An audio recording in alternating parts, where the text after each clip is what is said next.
Hello, everybody, and welcome again to the Risk Matrix.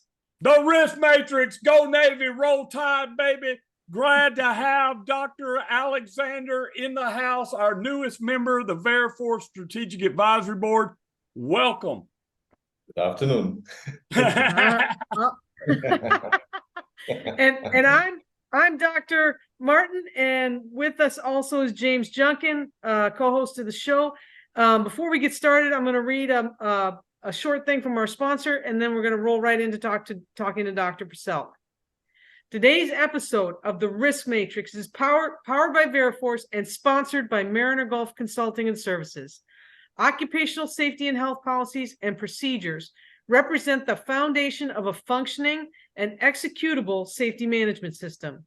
Using a customized approach, Mariner Gulf's technical writing group works with your team to develop customized policies and procedures that meet regulatory standards, third-party verification system requirements such as Veriforce, and industry best practices. Mariner Gulf's policies and procedures have withstood hundreds of hiring client audits. To learn more, visit marinergulf.veriforcenetwork.com. And thank you, Mariner Gulf, for sponsoring this episode of the Risk Matrix. Again, we're here with Dr. Alex Purcell, a former dissertation student of mine who has now completed doing groundbreaking work. So welcome, Alex. Yes, welcome. My name is Dr. Alexander Pasek, and I'm delighted and happy to join the Veriforce Advisory Board. And I will do my best to give some input about culture diversity. Diversified by workforce was my topic. I've more than 2 decades experience in high-risk settings and work settings. And the last 10 years, I'm working in Middle East for the national oil companies. And I'm working with a diversified workforce with employees from more than 30 countries. And at one point I was thinking, not everybody thinks safety on the same way like me. And I was thinking this is very interesting, and I looked deeper into it, and I wrote my dissertation about this topic. So what was the final title of your dissertation, just so we can kind of get that out there? Yes, the final title was Fostering Safety Climate with Multicultural Workforce in Oil and Gas in the Middle East. And I looked heavily into the culture dimension of the workforce. Here I related very closely on the science research of Gerd Hofstede. He defined 6 culture dimension, and I found this really helpful because he made a big test in the 80s in 70 countries with IBM employees. This means they all had the same thinking. I was thinking, okay, I'm working for oil and gas, and the oil and gas workers, employees are always the same, tough, because the working conditions are not easy, especially here in the Middle East, by 50 degrees in the summer. And I was thinking, let me try this. And then I could prove that there's a national cultures of the employees, and they're relating each other different to safety climate. For example, a sample for this is, for example, the power distance. This means how I respect hierarchies, how I respect my boss or not. For example, I'm from Germany. We have a lower power distance. This means it's a flat hierarchy, right?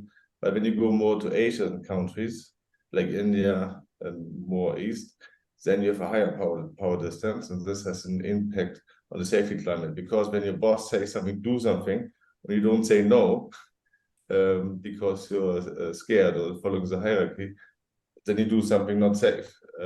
This is basically what was the topic, what I tried to prove, and I proved in the end. I think that's awesome. Continue to grow, at least in the United States, where I work in the oil and gas industry, primarily in the midstream and the upstream side of the oil and gas industry, but some downstream assets.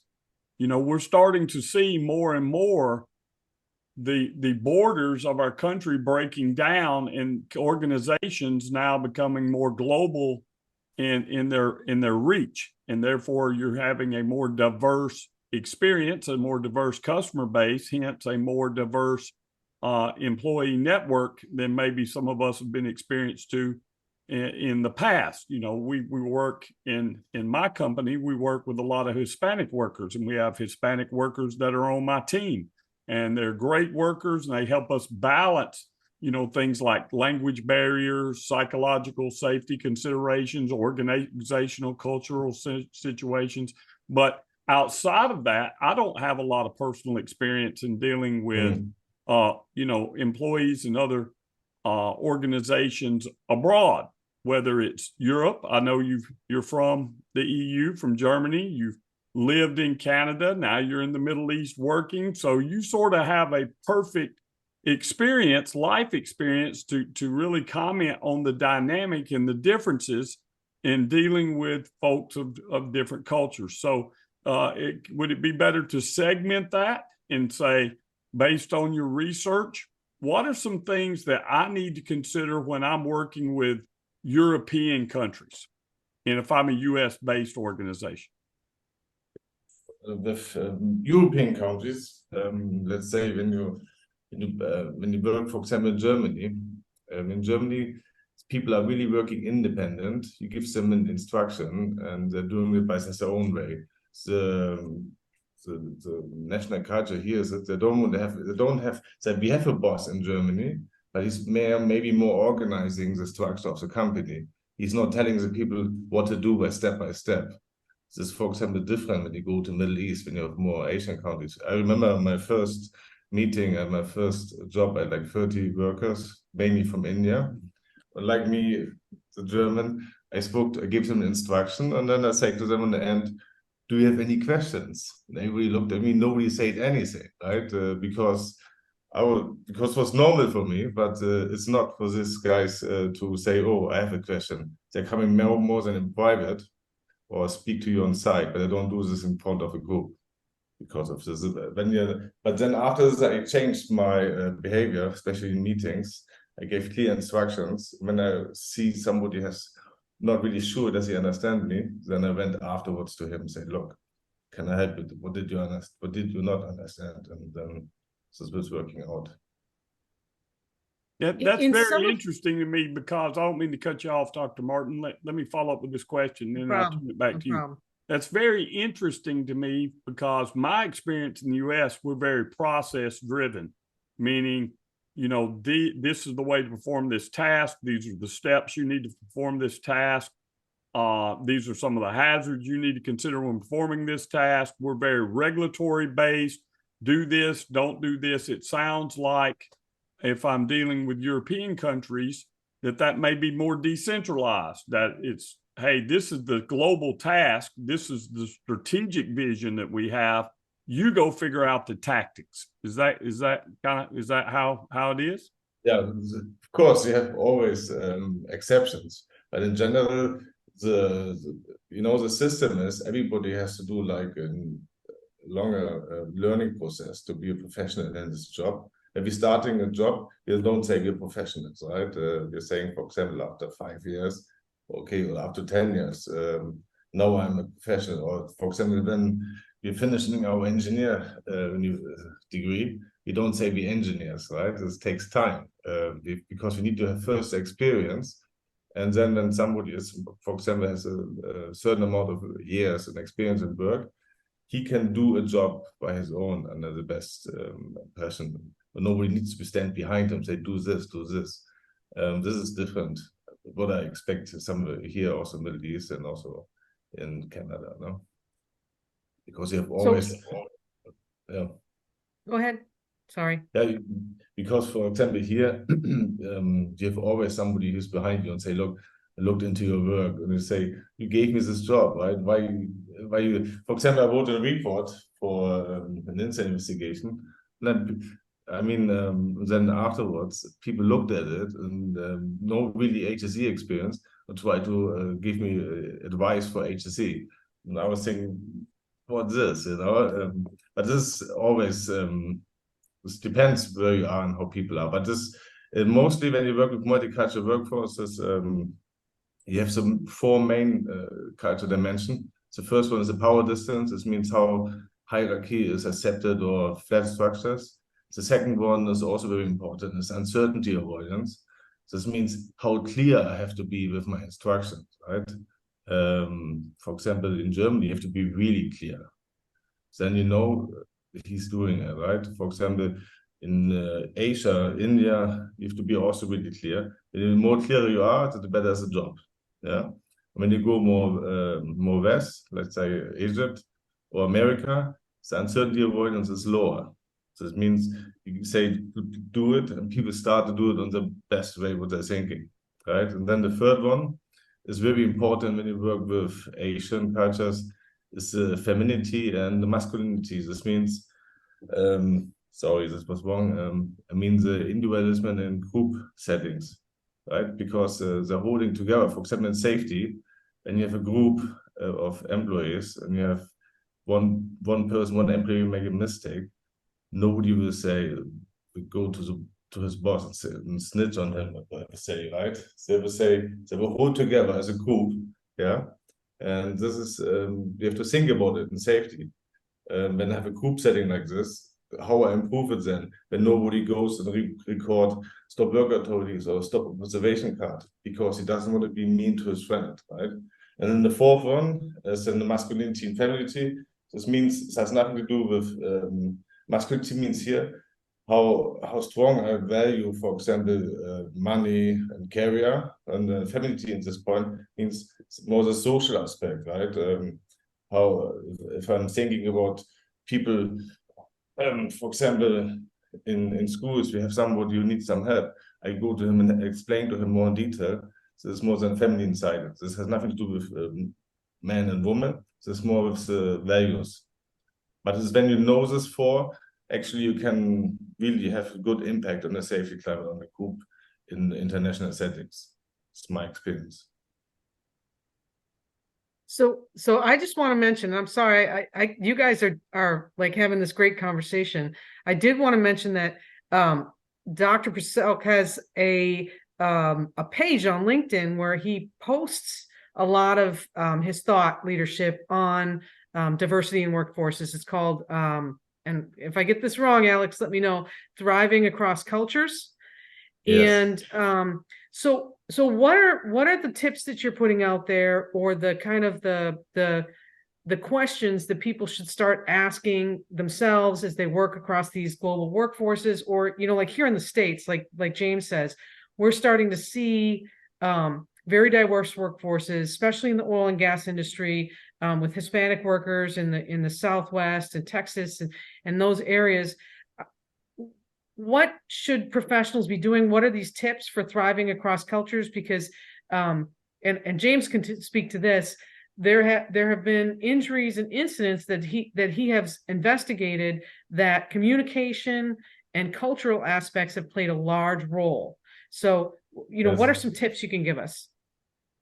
Yeah, when I finished my PhD this year, I was thinking, okay, I'm really fascinated from this culture dimension. I think they're not the best solution, but when you have a good open eye, you can take an essence out of it, right? And then I was thinking, not so many people actually know this. Like me, when I finished my university and then I got a job offer here in the Middle East, I sent from Germany to the Middle East. I had no idea what's coming. All these international workforces, I was a little bit lost in the first year at a hard landing. But I mean, then I was working during the last 10 years, especially as a German. The thing is, you have a lot of, it's like you have immediately responsibility in especially Middle East, and you get projects into it, and you're leading projects really fast, but you still have the international workforces. And then I was thinking, because mainly what we have here is we have workers from India, Bangladesh, Pakistan, Philippines, Egypt. This is the main 4 or 5. And everybody is different, right? What I explained before. Somebody wants to have clear instructions. Somebody wants to have not so clear instruction. But somebody has more higher power distance, somebody not.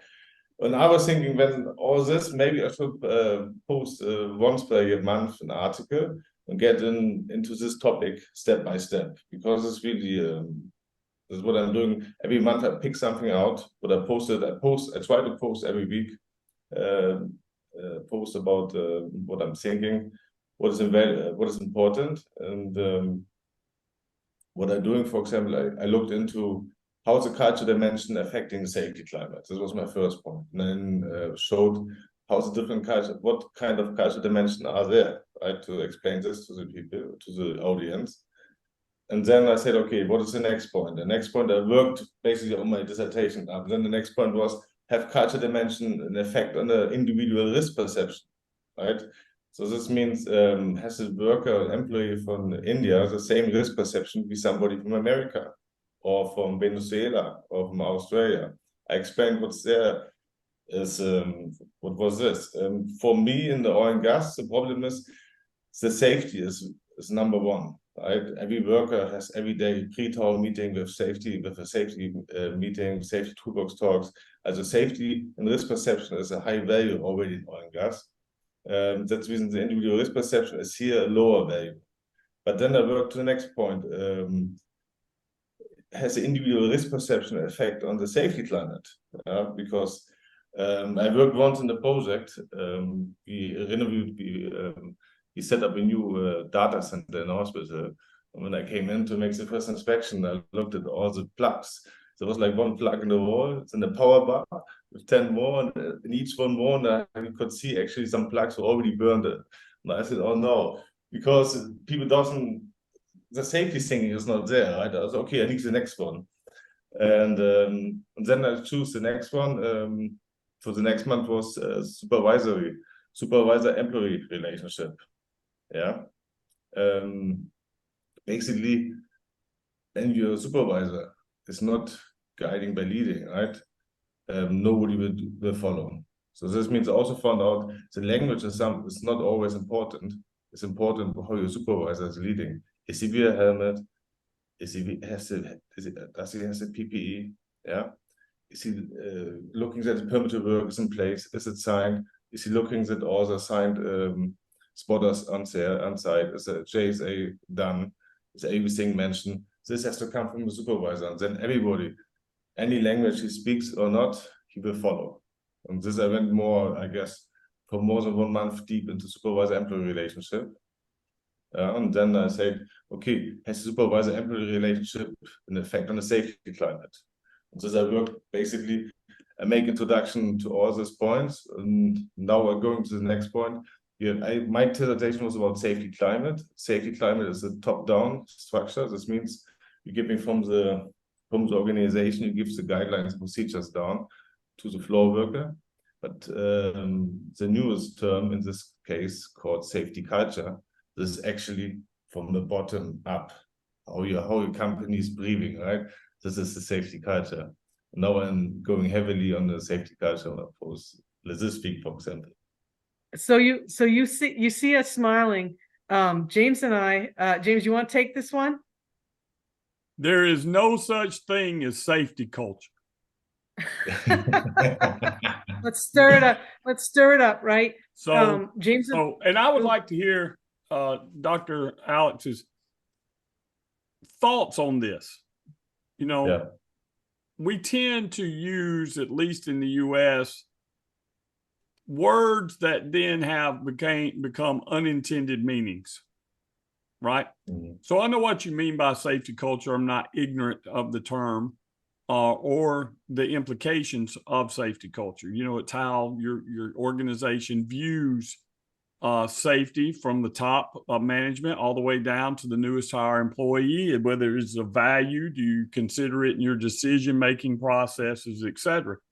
But the reason Dr. Martin and I smiled at that is we've done some research, and you cannot come up with a common definition of what safety culture is, but you can come up with a common definition of what organizational culture is. And back to my original point, at least here in the United States, when we say safety culture, sometimes that implies something that is separate and apart from the other culture within the organization. And so I like to say this: organizations don't have a safety culture, a production culture, an operations culture, an administrative culture, a management culture, a worker culture, a supervisor culture. They just have a culture. right? They have an organizational culture of which safety is a part of it. And when I think of it in that manner, then it's all intertwined. It's all one organism. One part of the body affects another part of the body. So that's why we kind of smiled when you said safety culture. That's why he's smiling back, James, is Dr. Alex is going to give us schooling now, because I know for a fact, in his dissertation that this was a challenge I gave him, was to define safety culture and safety climate. And I don't know if it made it in there, but I think he's done a considerable amount of reading on this topic. So what say you, Dr. Paselk? Yeah. Okay, the safety climate is the original definition from long time ago, right? But this describes basically what the company is setting in place on procedures and HSEMS, for example, HSE management system, right? But because this comes from the top down, does the floor worker understand this? And the understanding of the floor workers, this is a safety climate. The simplest the explanation for this is safety climate came later. It came after the Chernobyl incident, 1986, and with the report, they found out the safety climate was there, all the procedures and all the guidelines, but the workers didn't follow through, right? And then I said, okay, that's safety culture now is more and more, you can find more research on safety culture than a safety climate. Sounds like we're blaming the worker to me. Nah, these are the kind of conversations, Alex, and I'm going to let you speak in a second, that when we're all smiling, these are great discussions, right? This is the kind of stuff I like to stir up over dinner with my friend, and it makes us both better people to talk about this in a manner that we disagree, and we can agree to disagree at some point. So what you just described, I still say is organizational culture, right? Because it comes from the top. It's bound from within, and it drives everything, like James said, management, supervisory stuff, etc. And I don't want to I'm not a jerk about terminology. Some people are. They want to come in here and just really beat people up because of the terms they use. I'm not that way. If people want to call it safety culture, I'm okay. Keep calling it safety culture. Whatever works for your organization and bringing people home safe from high hazard jobs, I am for. If you call it safety culture and it works, that's great. If you look at it as an organizational culture, that's great too. A lot of this just purely comes down to a bunch of safety nerds debating the academics of this thing. But whatever gets workers home safe, that's what I'm for. Yep. Okay, to get into this one more. Let's say the whole topic of safety started a long time ago, more than 40 years in safety climate, right? Because when you think about in the past, the organization was not really, safety was not on the top levels. They started slowly, it's growing up. And then during the Chernobyl incident, I said, oh, maybe this is a floor worker actually who does the safety. That's a safety culture. And now I agree. Now we have almost 30 years later, maybe now this is organizational culture, because now the safety and the organization are one on one. You see the worst HSE now in the company structure next to the top management. So not anymore somewhere in the bottom. No, they're consulting the top manager, because safety has to come from the top. Otherwise, it does. And I would like to say this, because you're affected by this from your EU background. I don't know how much in the Middle East you have this yet, but one of the worst things that ever happened to safety was the S in ESG. Because the reason I'm going to say that this way is now people want to put safety under the big S. So the big S is social, and now the little s is safety. Right? Yeah. If we don't get the little s right, I don't care about your other programs if we're killing people. Yeah. Right? All of our diversity programs, which are great, All of our inclusion programs are great. We need those. Our social responsibility to the community is important, but somewhere along the line, that is not equal to getting people home safe. I don't care what my advancement opportunities are in this organization if I'm going to die next week. Does that make sense? So I'm not a big, I don't have that huge of an opinion about ESG, but I do have an opinion about where the S is in safety, right? And the S needs to move up the chain in the greater context and vision of an ESG program. It's not a bullet point. Now, I'll give you an example in the US, and it was one that was greatly impacted me and a lot of other people during Hurricane Katrina. After 9/11, in the revamping of the national security structure, they created a Homeland Security, right? You may be familiar, which is very, very much like the Home Secretary there in the UK, right? When they did that, they took the office of FEMA out of the White House and they put it under this new department, Homeland Security. Well, there's nothing like having the ear of the president and being in the White House. They still had the same function. They still had the same responsibilities. But when the Hurricane Katrina came, it got bogged down in bureaucracy. So what I don't want to see is safety step backwards from where we've all fought for it to achieve, because it becomes a subset under a bunch of other things that are important. All right. So all of you fans of ESG, don't send me hate mail. It's important, right? I'll respond to all the hate emails I'm going to get about this. But somewhere along the line, life has to come first, right? So if it gets pushed down in the S to where it's a third or fourth bullet point, are we really having an organizational culture that values safety? And I don't want it to see go the way of FEMA, which is once FEMA got out from being at the top in the White House, we had a muddled response for Hurricane Katrina. And guess what happened? Thousands of people died. There is no coming back from that, right? You dead. All over the world. You gone. You gone. Right? So in that context of it being part of the organizational's DNA, my fear is as safety slides down the echelon of what is considered under the S and ESG, that it becomes less a part of the organization's DNA.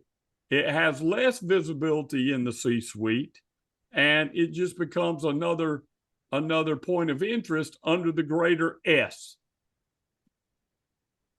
Yeah. I'm gonna get a lot of hate mail for that. You're gonna get a lot of hate mail for that. I have another question related to Dr. Alex's work, because he kind of touched on this, and you know, when you're working with the workforce in a cultural diverse setting, you got, let's say, 4 or 5 different cultures, 4 or 5 different languages, okay?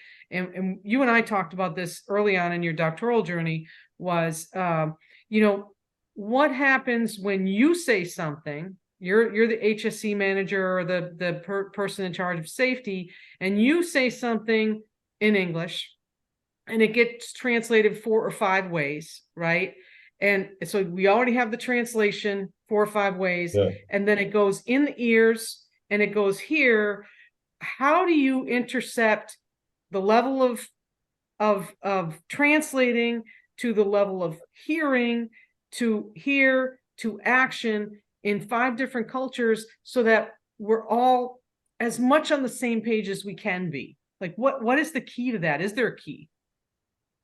Yeah, this is what we are doing, because in some shifts we have like 30 workers on the oil rig, and maybe 5, 6 different nations, maybe also 5, 6 different languages, right? And what we're doing is, because not everybody English level is bad. Some people speaking good English, and we're using experience-wise, the people I know, they can good translate and then to introduce to the other workers. This seems like to work. As this is in all settings in Middle East and in Asia, in oil and gas. You take one colleague basically. He understands so good because his English value level is higher, and he can translate it to his colleagues. And the same is with other languages. But when you go, for example, in India, the Hindu is a general language, right? Not everybody speaks the same. In the north and south, it's all speaking a little bit different. But what you're doing is with this buddy system, right? And this is also, you train basically the employees also to think safety, right? Because they have to also to understand you and have to translate it. This is actually this buddy system with translations works very good. Works better than when I'm only speaking. And then you're looking into 10, 20 eyes, you know they don't understand any word what you're saying. Especially you see my accent is really strong over the years. But the same is on the rig, right? You're working with colleagues who well respected and accepted, and they will translate it, then you know that they understand you, what you want to, the message you want to give, and then they do the same in their own language. So we sort of have that same model in the US, right? Yeah. And my experience has been with a large amount of Hispanic workers that work in the oil fields in West Texas and North Dakota. Not to mention that there aren't other cultures that are represented or work in the U.S. in the oil and gas industry. I'm just speaking on my personal experience, right? And so sometimes we have a great number of different dialects when it comes to the Spanish language that complicates things, sort of like what you talked about.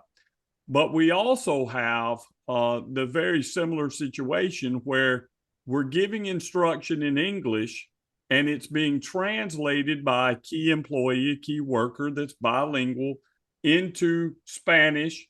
And sometimes, you know, you don't always get all the dialects 100% correct, but enough to where people can sort of understand what we're looking at.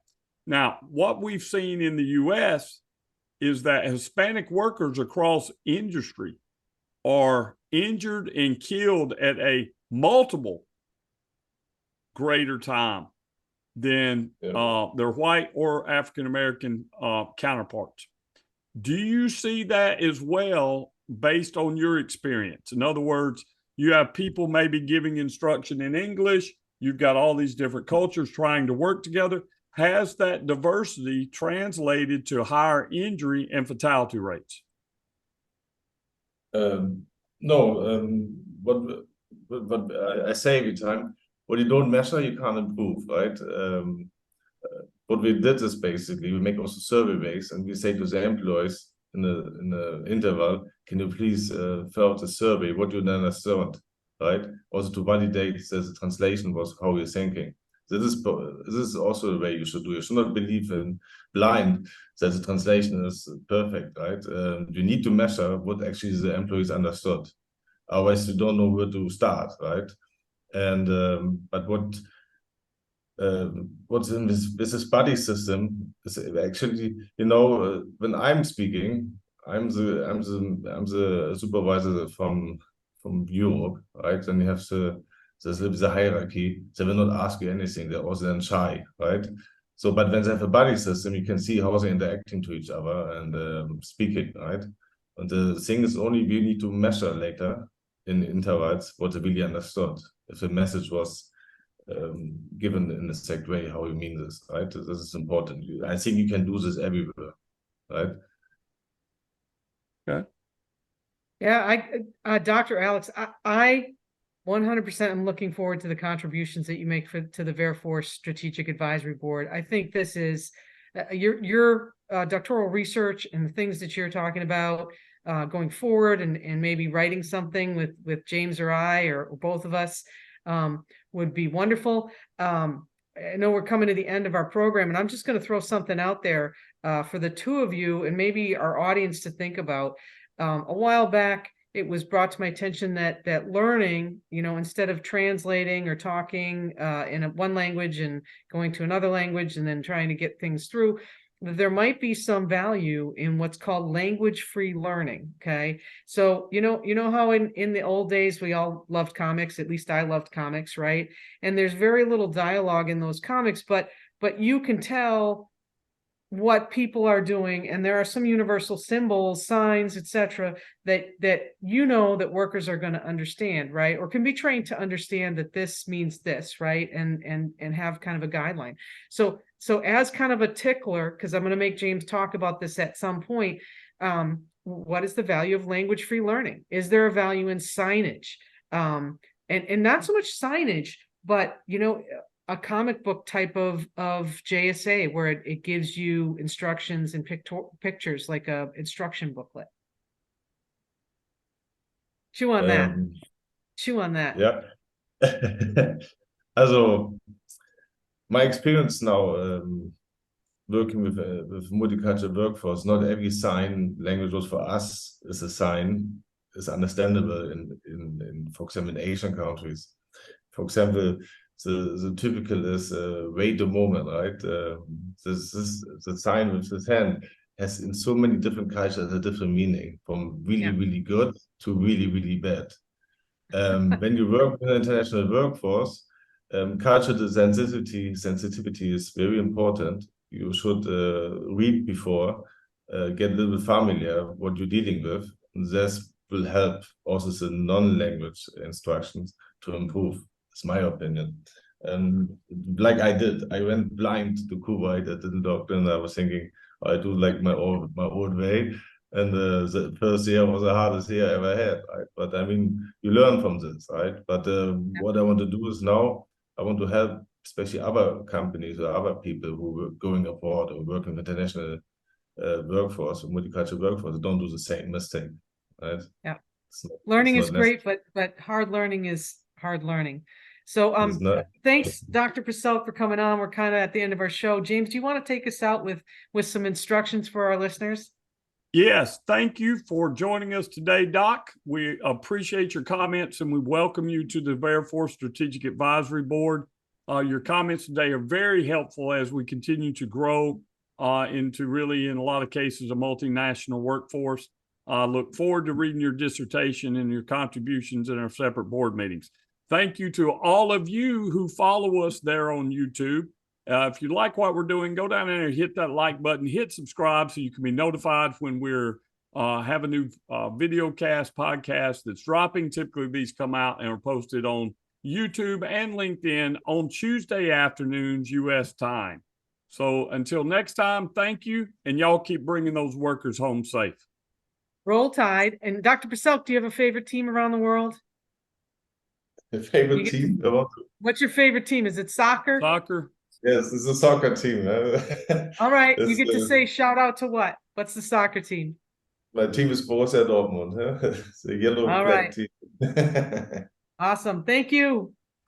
Thank you. Bye-bye.